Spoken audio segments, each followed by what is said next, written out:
ऐका ना, आंब्याचा शेवटचा लॉट काढलेला आहे. आता पावसाळा जवळ आलेला आहे. कोकणात अधूनमधून पाऊस पडतो सुद्धा आहे आणि त्यामुळे वाऱ्याने आंबे काही खाली पडतात.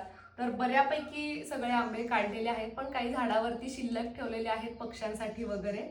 आणि आता हे मला खोक्यामध्ये भरायचे आहे. तर त्याच्या अगोदर हा जो चीक वगैरे आहे तर तो ओल्या फडक्यांनी आधी आंबे सगळे पुसून घेणार आहे आणि त्यानंतर थोडा वेळ असेच ठेवणार आहे. आता हापूस आहेत आणि काही रायवळ सुद्धा काढलेले आहेत.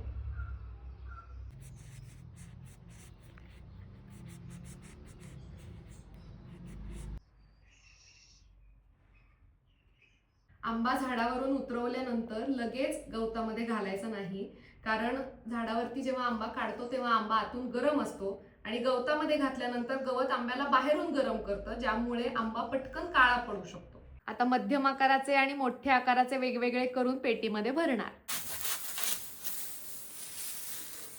शेवटच्या लॉटचे आंबे पेट्यांमध्ये भरून तयार आहेत.